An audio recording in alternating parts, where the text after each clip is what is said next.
ദൈവത്തിന്റെ അതിപരിശുദ്ധമായ നാമം മഹത്വപ്പെടുമാറാകട്ടെ. ദൈനംദിന അപ്പം എന്ന അനുദിന വചനചിന്തയിലേക്ക് ഏവർക്കും സ്വാഗതം. ഇന്ന് നിങ്ങളുടെ പൂർണ്ണ ഹൃദയത്തോടെ എന്ന വിഷയത്തെ ആസ്പദമാക്കി ചില കാര്യങ്ങൾ നമുക്ക് ചിന്തിക്കാം. അതിനാധാരമായ ഒരു വാക്യം വായിക്കാം. യിരെമ്യാവ് 29:13 നിങ്ങൾ എന്നെ അന്വേഷിക്കുകയും പൂർണ്ണ ഹൃദയത്തോടെ എന്നെ അന്വേഷിക്കുമ്പോൾ എന്നെ കണ്ടെത്തുകയും ചെയ്യും.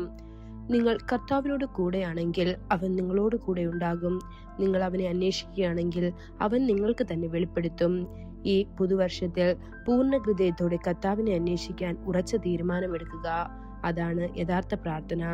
നിങ്ങളുടെ വിശ്വാസ പ്രാർത്ഥനകളെ പിന്തുണയ്ക്കുന്നതിന് കർത്താവ് 4 വലിയ അനുഗ്രഹങ്ങൾ നൽകിയിട്ടുണ്ട്. ഒന്നാമതായി അവന്റെ വാഗ്ദാനങ്ങൾ, 2 അവന്റെ പ്രവചനങ്ങൾ, 3 അവന്റെ കൃപയുടെ ദാനങ്ങൾ, 4 പരിശുദ്ധാത്മാവ്. ഈ 4 അനുഗ്രഹങ്ങൾ ദൈവത്തോടടുക്കാനും അവനോട് പറ്റി നിൽക്കാനും പൂർണ്ണ ഹൃദയത്തോടെ അവനെ അന്വേഷിക്കാനും നിങ്ങളെ സഹായിക്കുന്നു. ചാൾസ് ഫിന്നിയുടെ ജീവിതം നോക്കൂ. ഒരു ദിവസം കർത്താവിനെ അന്വേഷിക്കാൻ അവനിൽ അസഹനീയമായ ഒരു ആഗ്രഹം ഉടലെടുത്തു. അതുകൊണ്ട് അവൻ പറഞ്ഞു, ദൈവസാന്നിധ്യത്തിന് മുൻപ് ഞാൻ 3 മണിക്കൂർ പ്രാർത്ഥിക്കാൻ പോകുന്നു. ഞാൻ അവനെ അന്വേഷിക്കാൻ പോകുന്നു. അവൻ ശാന്തമായ ഒരു സ്ഥലത്ത് പോയി പ്രാർത്ഥിക്കാൻ മുട്ടുകുത്തി.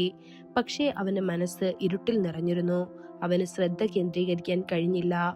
3 മണിക്കൂർ കാത്തിരിക്കാൻ അവൻ പ്രതിജ്ഞാബദ്ധനായതിനാൽ സമയം എങ്ങനെ ചെലവഴിക്കണമെന്ന് അവൻ അറിയില്ല.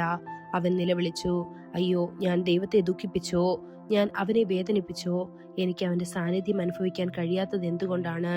ആ നിമിഷം അവന്റെ മനസ്സിന്റെ ഉറവിൽ ഒരു വാക്യം മിന്നിമറഞ്ഞു.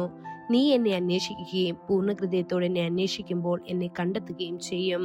ഇത് യിരെമ്യാവ് 29:13 വായിക്കുന്നു. അവൻ ഈ വാഗ്ദത്തത്തിൽ ഉറച്ചു നിന്നു. ദൈവമേ, നിന്നെ തന്നെ എനിക്ക് വെളിപ്പെടുത്തണമേ. പാപിയായ എന്നോട് കൃപയുണ്ടാകണമേ. ഞാൻ നിന്നെ കാണണം. നിന്റെ സാന്നിധ്യം എനിക്ക് അനുഭവിക്കണം. അവൻ നിരാശയോടെ പ്രാർത്ഥിച്ചപ്പോൾ അവന്റെ കഠിന ഹൃദയം തകർന്നു. അവൻ ദൈവത്തിന്റെ സാന്നിധ്യത്തിന്റെ ആഴങ്ങളിലേക്ക് ആകർഷിക്കപ്പെട്ടു. അവന്റെ ജീവിതം രൂപാന്തരപ്പെട്ടു. ദൈവത്തോടൊപ്പം നിലനിൽക്കണമെങ്കിൽ നിങ്ങൾക്ക് ഒരു അടങ്ങാത്ത ദാഹം ഉണ്ടായിരിക്കണം. ആ ദാഹത്തോടെ നിങ്ങൾ അവനെ അന്വേഷിക്കുമ്പോൾ നിങ്ങൾ തീർച്ചയായും അവനെ കണ്ടെത്തും. ദാഹമില്ലാത്തതിനാൽ പലർക്കും ദൈവസന്നിധിയിൽ ദീർഘനേരം കാത്തിരിക്കാനാവില്ല. അവർ കടമ നിമിത്തമാണ് പ്രാർത്ഥിക്കുന്നത്. അതിനാൽ അവരുടെ ചിന്തകൾ അലഞ്ഞു തിരിയുന്നു. അവരുടെ പ്രാർത്ഥനകൾ ഫലപ്രദമല്ലാതാകുന്നു. ദാഹത്താൽ നയിക്കപ്പെട്ടതായിരുന്നു ദാവീദിന്റെ പ്രാർത്ഥനാ ജീവിതം. അദ്ദേഹം പറഞ്ഞു, എന്റെ ആത്മാവ് ദൈവത്തിനായി, ജീവനുള്ള ദൈവത്തിനായി തന്നെ ദാഹിക്കുന്നു. ഞാൻ എപ്പോൾ ദൈവസന്നിധിയിൽ ചെല്ലുവാനിടയാകും? ഇത് സങ്കീർത്തനം 42:2 കാണപ്പെടുന്നു. ദൈവമക്കളെ, ആഴമായ ദാഹത്തോടെ കർത്താവിനെ അന്വേഷിക്കുക.